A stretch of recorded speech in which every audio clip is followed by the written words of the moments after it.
Hello everyone. आजकल hair loss और hair density कम होना यानी हेयर थिनिंग एक बहुत बड़ा प्रॉब्लम बन गई है। यंगर एज ग्रुप्स में भी आजकल मैं ये देख रही हूँ, मेरे पास इतने पेशेंट्स आ रहे हैं जो इस प्रॉब्लम से जूझ रहे हैं।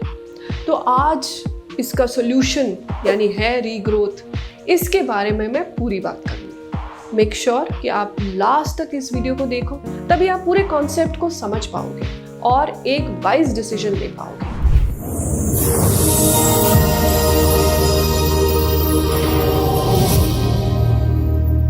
अब हेयर रीग्रो ट्रीटमेंट से समझने से पहले हम हेयर डेंसिटी के कुछ वेरिएबल्स को समझते हैं।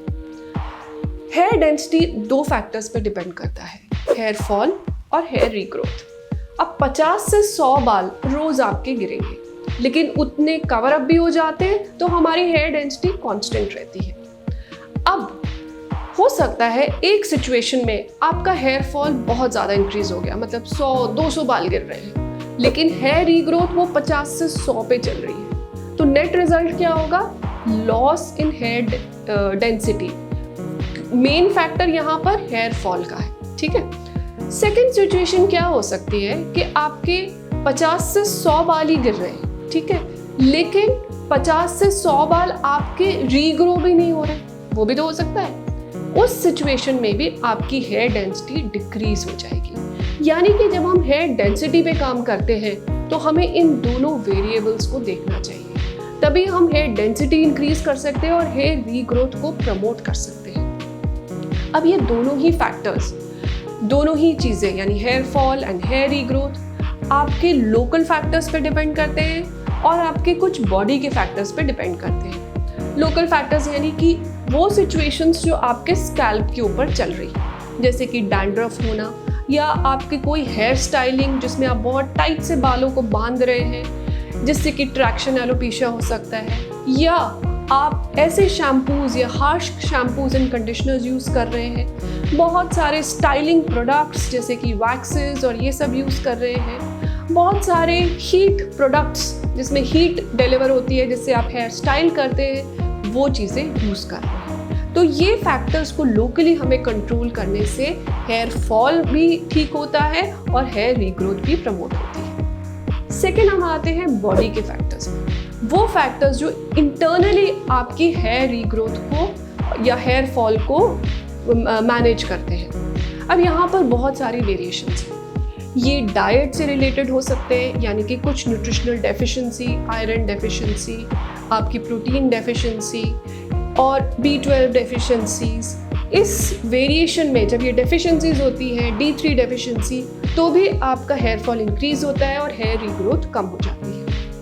सेकेंड कैटेगरी में आते हैं कि आप कोई डिजीज़ है, आपको वो डिजीज़ मेटाबॉलिक हो सकता है या आपका हार्मोनल इशू हो सकता है, जिसकी वजह से दोनों जो फैक्टर्स है, हेयर फॉल और हेयर रीग्रोथ, वो डिस्टर्ब हो जाए, ठीक है। थर्ड होता है आपका माइंड, मेंटल स्टेट, जो कि स्ट्रेस में मैनिफेस्ट करती है। जब हमारी बॉडी स्ट्रेस में होती है तो जो इंटरनल स्टेरॉयड हार्मोन्स हैं वो इंक्रीज हो जाते हैं और बॉडी को फाइट एंड फ्लाइट मोड में ले आते हैं। जब body fight and flight mode में होती है तो उसके लिए सर्वाइवल इश्यूज इंपॉर्टेंट होते हैं, यानी कि आपका ब्रेन चल रहा है, आपका हार्ट पंप कर रहा है, किडनी चल रही है, लिवर चल रहा है, ये बेसिक फंक्शंस इंपॉर्टेंट होते हैं। और कोई भी तरह का रीजनरेटिव प्रोसेस स्टॉल हो जाता है, रुक जाता है। बाल हमारे लिए तो ज़रूरी है, हमारी लुक्स के लिए ज़रूरी है, लेकिन बॉडी के लिए इतने ज़रूरी नहीं है। फाइट एंड फ्लाइट मोड में, स्ट्रेस में, आपकी बॉडी के रिपेयर मैकेनिज्म शट डाउन होने की वजह से फॉल भी इंक्रीज हो जाता है और आपकी रीग्रोथ भी नहीं होती। इन फैक्टर्स को होलिस्टिकली समझना और उसको अप्लाई करना आपकी हेयर डेंसिटी के ऊपर, उसी से हेयर रीग्रोथ अचीव हो सकती है। हेयर रीग्रोथ में बेसिक्स को सॉर्ट आउट करना, यानी कि जो लोकल फैक्टर्स बताए, डाइट फैक्टर्स बताए, वो सॉर्ट आउट करना और साथ में कुछ ट्रीटमेंट्स पे फोकस करना, जैसे कि PRP, enriched PRP, GFC treatments, न्यूट्रोथेरेपी, ये सारे वो ट्रीटमेंट्स हैं जो एक प्रिंसिपल फैक्ट पे काम करते हैं कि जो हमारा फॉलिकल है उसके पास जो कमी है नरिशमेंट की, वो उसको दिया जाता है locally via injections and via needling, जिससे वो फॉलिकल स्ट्रॉन्ग होता है और अपने जो रीग्रोथ है उसमें वो आपको रिजल्ट देने शुरू करता है। ये बेसिक समझना बहुत ज़रूरी है। अगर आप सिर्फ ट्रीटमेंट्स पे जा रहे हो और दूसरे फैक्टर्स को देख भी नहीं रहे, तो यूजुअली आपने ये सुना ही होगा, यार मैंने तो बहुत PRP कराया, कुछ नहीं होता। वही आपके साथ भी होगा।